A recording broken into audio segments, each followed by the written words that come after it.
Keira Knightley's 10 Best Movies and TV Shows, ranked. Keira Knightley has starred in a huge variety of different films, from traditional romances to fantasy adventures, but she's always provided interesting performances wherever she goes. The actress made her acting debut at the age of 9 in A Village Affair before landing her first mainstream role in Star Wars, Episode I, The Phantom Menace. This was the character that finally allowed her to break into the mainstream, and ever since then, Keira Knightley has made several great movies that cemented her as a generational talent.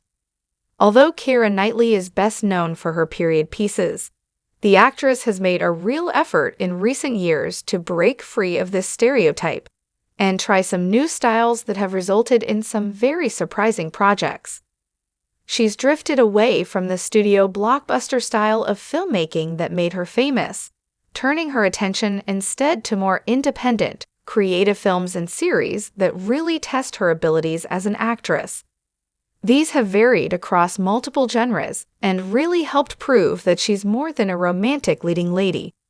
Love Actually is often viewed as one of the greatest Christmas films ever made, and while it certainly has some flaws that are overlooked because of its nostalgic story, it's still a great little rom-com that features one of Keira Knightley's most formative roles.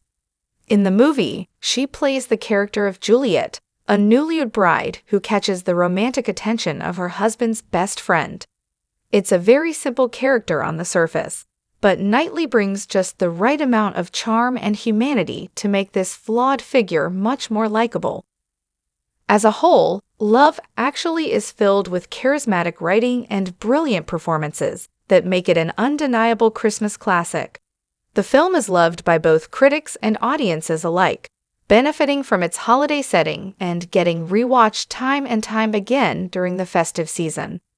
The only thing holding Love Actually back from being one of Knightley's very best projects is the lack of complexity to her character and some aspects of the narrative that haven't aged particularly well.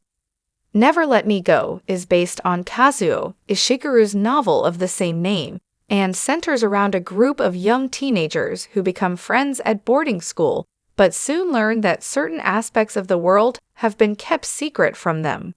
It's a fascinating, cerebral story that speaks thoughtfully on issues such as loneliness, identity, and the human need for companionship.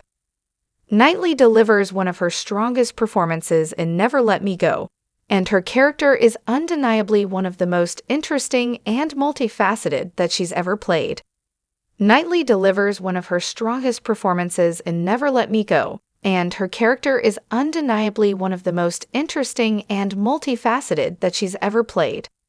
Alex Garland's philosophical screenplay gives the story such an emotional weight that's navigated expertly by these characters, making it a real hidden gem of Knightley's catalog. Keira Knightley's several collaborations with Joe Wright easily constitute some of the actress' most interesting projects, and while Anna Karenina certainly isn't their best, it's arguably their most overlooked. The film is a retelling of Leo Tolstoy's book of the same name, which centers around a forbidden romance in the royal court of the Russian Empire. What's so impactful about Anna Karenina is its ability to remain so loyal and truthful to the source material, while giving the story some necessary changes to make it work with modern audiences. It's a story that's doused from head to toe in rich history and culture, but it's the very simple romance between the two protagonists that's constantly held at the center of the narrative. This makes it a very emotional watch, and Knightley's lead performance helps suck the audience in right away. Knightley is best known for her roles in film, but in recent years, she's made several attempts to transition to television as well. Black Doves is a great example of this. The 6-part espionage thriller follows the story of a spy for hire who learns that her identity may have been exposed after her lover's death at the hands of a London crime organization, leading her on a dangerous quest to protect herself and retrieve old secrets.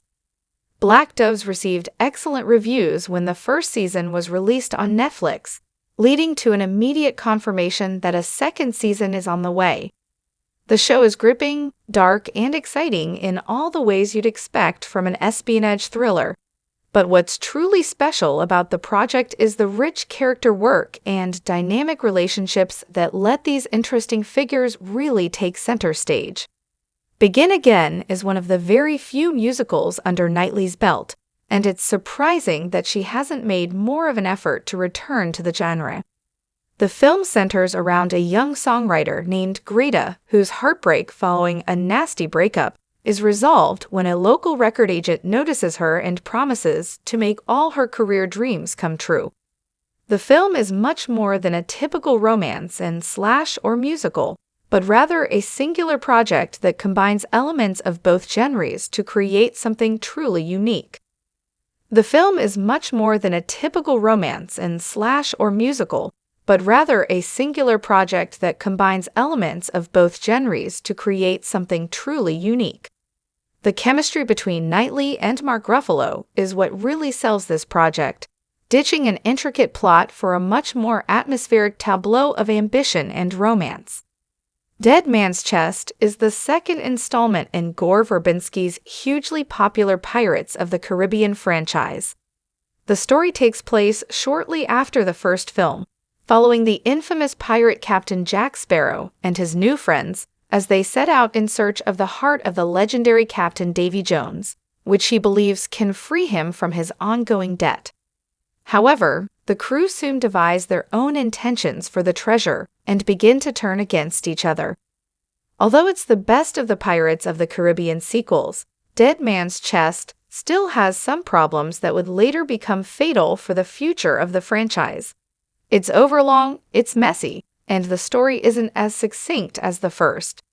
However, the movie has actually aged surprisingly well with the benefit of time and nostalgia.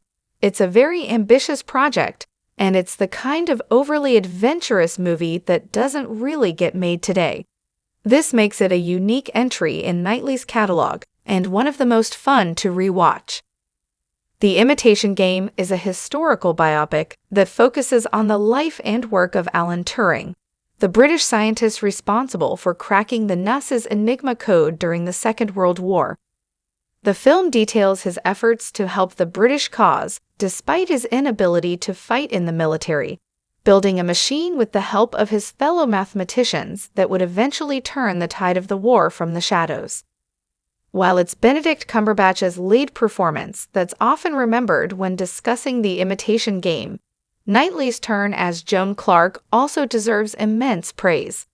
The film may be long and overly formulaic in parts, but it works best as a display of these two actors' astounding ability to embody these historical figures and richly explore the role they played in the war. Pride and Prejudice is another prime example of Knightley's compatibility with filmmaker Joe Wright, and one of the best period piece movies ever made. It's a faithful and thematic adaptation of Jane Austen's iconic novel, detailing the romance between protagonist Elizabeth Bennet and her unlikely suitor Mr. Darcy as she discovers her own place in a world that seems poised against her. Keira Knightley became the third youngest Best Actress nominee at the Academy Awards for her nomination for Pride and Prejudice. The difference between Pride and Prejudice and the countless other period pieces that came before it is this film's unwavering romanticism. Every frame of this project is directed with such care and intention, giving all scenes a warm, nostalgic haze to them. It's one of Keira Knightley's most beloved films by both critics and audiences alike.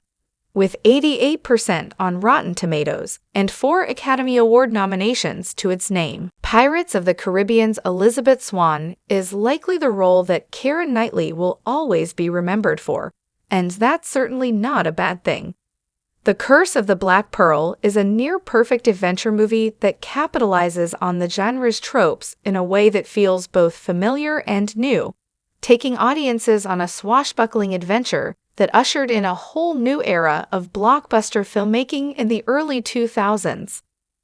What makes the original Pirates of the Caribbean movie so excellent is its dedication to style and atmosphere, crafting a fictional universe that feels so real thanks to all the captivating performances and detailed world building.